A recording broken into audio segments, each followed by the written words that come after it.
할렐루야. 하나님의 은혜와 평강이 이 아침에도 여러분들과 함께하길 바랍니다. 오늘 우리에게 주시는 하나님 말씀은 사무엘하 1장 17절에서 27절까지의 말씀입니다. 다윗이 슬픈 노래로 사울과 그의 아들 요나단을 조상하고 명령하여 그것을 유다 족속에게 가르치라 하였으니 곧 활노래라.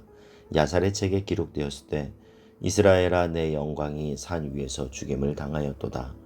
오호라 두 용사가 엎드려졌도다. 이 일을 가드에도 알리지 말며 아스글론 거리에도 전파하지 말지어다. 블레셋 사람들의 딸들이 즐거워할까? 할례받지 못한 자의 딸들이 개가를 부를까 염려로라. 길보아 산들아 너희 위에 이슬과 비가 내리지 아니하며 재물 낼 밭도 없을지어다. 거기서 두 용사의 방패가 버린 바 됨이니라. 곧 사울의 방패가 기름 부음을 받지 아니함 같이 됨이로다. 죽은 자의 피에서 용사의 기름에서 요나단의 활이 뒤로 물러가지 아니하였으며 사울의 칼이 헛되이 돌아오지 아니하였도다.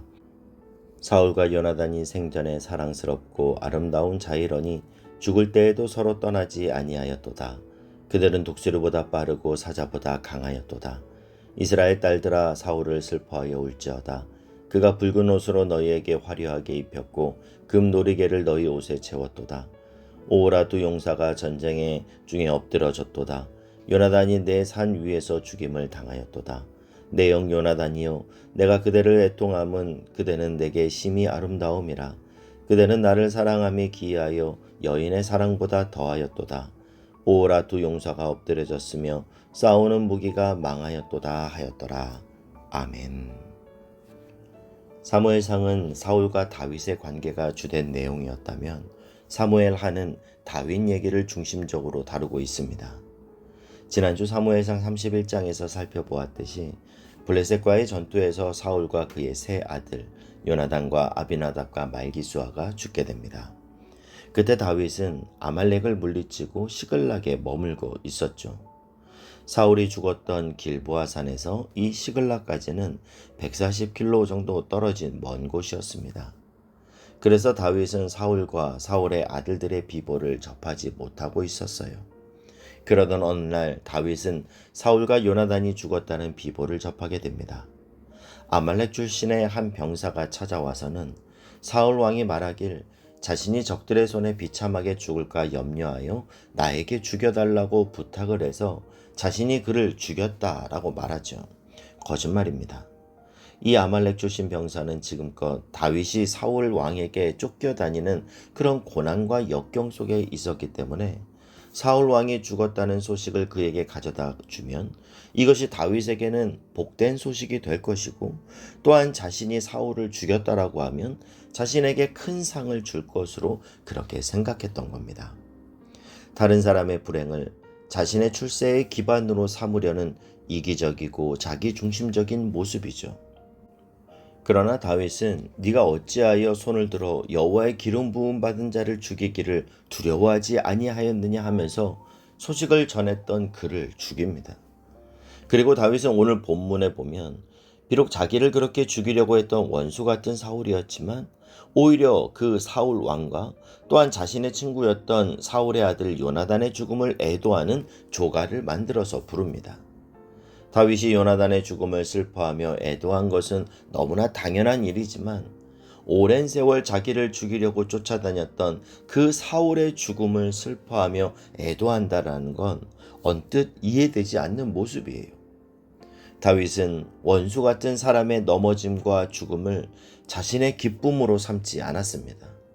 악을 악으로 갚지 않고 오히려 악을 선으로 갚는 이 다윗의 영성을 오늘 본문을 통해서 우리는 들여다볼 수 있습니다. 17절, 18절 말씀을 보면요. 다윗이 슬픈 노래로 사울과 그의 아들 요나단을 조상하고 명령하여 그것을 유다 족속에게 가르치라 하였으니 곧 활노래라. 야살의 책에 기록되었으되 사울과 요나단을 위한 조가의 이름을 활의 노래라고 불렀는데 그 이유는 우선 사울이 죽은 이유가 블레셋의 화살에 맞아 죽었기 때문이에요. 뿐만 아니라 화살을 쏘아 다윗이 도망가야 하는지 어떻게 해야 하는지 알려주었던 요나단과의 추억을 떠올렸을 겁니다.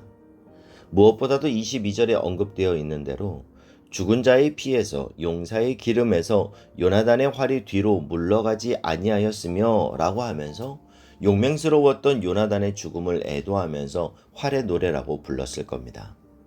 다윗이 지은 활의 노래 첫 구절인 19절 말씀을 보면요. 이스라엘아 내 영광이 산 위에서 죽임을 당하였도다. 오호라 두 용사가 엎드려졌도다.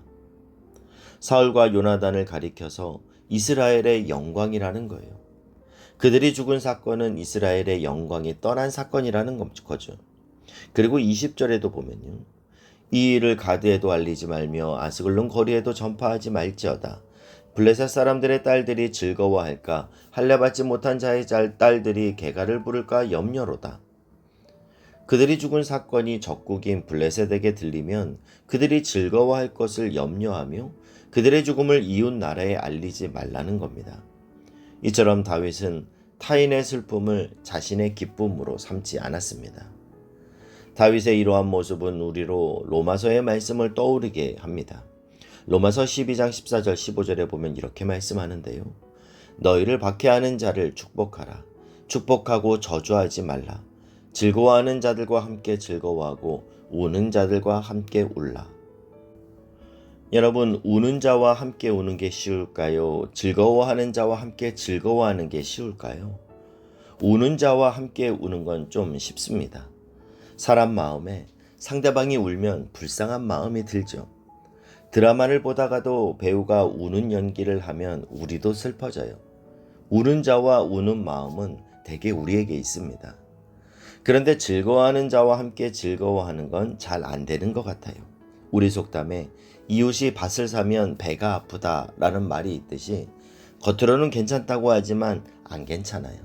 즐거워하는 자와 함께 즐거워하는 건 고사하고 이웃이 밭을 사도 배 안 아픈 사람만 돼도 괜찮은 사람입니다.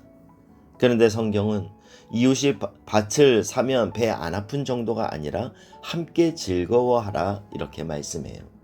여러분 여기에 도전해 보실 수 있기를 바랍니다. 그런데 즐거워하는 자와 함께 즐거워하는 것보다 더 어려운 것이 있습니다. 그게 뭐냐면 우는 자와 함께 우는 거예요. 이것은 앞에 말씀드린 우는 자와 함께 우는 것과는 다릅니다. 그 우는 자가 누군가 하면 나를 핍박하는 사람이에요. 너희를 박해하는 자를 축복하고 그가 울 때 함께 울어주라는 겁니다. 여러분, 절대 같이 우는 게 쉽지 않습니다. 나를 핍박하는 자가 울게 되면 대개는 어떻게 반응합니까? 아, 하나님 살아 계시는구나. 역시 세상은 공평하구나. 내 그럴 줄 알았다. 이게 우리 마음이에요. 그런데 나를 핍박한 자가 잘못돼서 울게 됐을 때 그것 때문에 같이 울어주는 사람. 지금 다윗이 그 마음인 겁니다. 주님이 우리에게 원하시는 건 사람을 늘 축복하고 저주하지 말아라. 어디까지요? 너희를 핍박하는 자가 슬퍼할 일이 있을 때 같이 울어주어라. 여러분, 이것이 가능할까요? 기껏 착한 사람이 하는 게 나와 좋은 관계가 있는 자가 울 때 함께 울어주는 건데 나를 핍박하는 자가 아니라도 그가 즐거워하면 괜히 배 아픈 게 우린데 하나님이 그걸 모르고 우리에게 너를 핍박하는 자가 울 때 같이 울라고. 여러분, 하나님이 우리를 너무 모르셔서 이런 말씀을 하실까요? 아니면 우리가 우리를 모를까요? 우리가 그렇게 살 수 있는데 지레 이건 안 되지. 하나님이 나를 너무 모르시네. 그렇게 생각하는 건 아닐까요? 하나님은 오늘 다윗의 모습을 보여주면서 너도 그렇게 살 수 있다 말씀하시는 것처럼 느껴졌습니다. 여러분, 그리스도인으로서 우리의 삶의 목표를 이 수준까지 삼고 노력해서 정말 하나님의 사람은 다르구나. 저 사람을 통해 보여지는 것이 진정한 하나님의 사랑이구나. 세상에 하나님의 사랑을 드러내는 저와 여러분 되시길 주님의 이름으로 축복합니다. 21절 말씀도 보면요. 길보아 산들아 너희 위에 이슬과 비가 내리지 아니하며 재물내 밭도 없을지어다. 거기서 두 용사의 방패가 버림바 됨이니라. 곧 사울의 방패가 기름 부음을 받지 아니함 같이 됨이로다. 여기 길보아 산들아 너희 위에 이슬과 비가 내리지 아니하며 이 말은 길보아 산 위에서 사울과 요나단이 죽었으니 너희들도 이 순간에는 복을 받으면 안 되고 같이 힘들어해야 된다라는 거죠. 사람은 물론이고 자연까지도 같이 애통해야 된다고 얘기를 하고 있는 다윗입니다. 23절도 보면요. 사울과 요나단이 생전에 사랑스럽고 아름다운 자이러니 죽을 때에도 서로 떠나지 아니하였도다. 그들은 독수리보다 빠르고 사자보다 강하였도다. 다윗은 친구 요나단뿐만 아니라 사울 왕의 미덕까지 떠올려줍니다. 우리가 알다시피 사울은 이스라엘 사람들 중에 머리 하나가 더 클 정도로 용모가 뛰어났고 또 처음에는 겸손했던 사람이에요. 다윗은 그의 단점은 언급하지 않고 좋은 점, 그의 장점을 떠올리며 그의 죽음을 애도하고 있습니다. 우리 주변에 보면 어떤 사람은 남의 장점에 대해서는 별로 얘기 안 하고 오히려 남의 단점에 대해서는 부풀리고 왜곡하면서까지 그렇게 이야기하는 사람이 있습니다. 오늘 우리가 다윗의 모습을 보며 자신의 모습을 돌아보고 우리도 다윗처럼 그렇게 감동 주는 인생, 덕을 세우는 인생이 되실 수 있기를 바랍니다. 26절 말씀도 보면요. 내 영 요나단이여 내가 그대를 애통함은 그대는 내게 심히 아름다움이라. 그대가 나를 사랑함이 기이하여 여인의 사랑보다 더하였도다. 주님은 친구를 위해 목숨을 버리면 이보다 더 큰 사랑이 없다라고 말씀하셨는데 요나단은 정말 자신의 목숨을 내놓고 다윗을 지켜주었습니다. 결국은 다윗이 왕이 될 걸 알고 오히려 자신은 사울 왕의 아들이요 후계자가 될 수 있는 사람인데도 불구하고 하나님의 뜻에 순복하면서 하나님의 사람 다윗을 그렇게 목숨보다 소중히 여겨주고 사랑했던 요나단입니다. 성경에 나타난 최고의 우정의 모델이 다윗과 요나단의 우정이에요. 나를 사랑함이 기이하여 여인의 사랑보다 더하였도다. 우리가 이 땅을 살아갈 때 이런 참된 우정을 나눌 수 있는 한 사람을 만나는 건 참으로 귀한 축복입니다. 여러분의 삶 속에 이런 만남의 축복이 가득하길 바라고 또한 여러분이 누군가에게 이런 만남의 축복이 되어지길 주님의 이름으로 축복합니다. 오늘 다윗이 사울과 요나단의 죽음을 애도하며 지은 시를 보며 우리는 하나님의 사람으로서 어떠한 믿음과 성품을 갖고 살아가야 하는지 보게 됩니다. 하나님이 다윗의 삶을 통해 우리에게 보여주시는 것처럼 이 아침 하나님의 음성, 너희를 박해하는 자를 축복하고 저주하지 말라 말씀하실 때 마음속에 떠오르는 그 사람을 용서하되 오히려 축복하는 기도가 주님 앞에 올려져서 사랑으로 승리하는 기쁨을 누리는 저와 여러분이 되실 수 있기를 바랍니다. 여러분, 용서가 하늘문을 여는 열쇠입니다. 기도하겠습니다. 사랑하는 하나님, 상대방의 단점보다 장점을 볼 수 있는 눈을 주셔서 오늘도 사랑하게 하시고 오늘도 축복하게 하시고 오늘도 용서하는 삶을 살게 하여 주시옵소서. 예수님의 이름으로 기도하옵나이다. 아멘.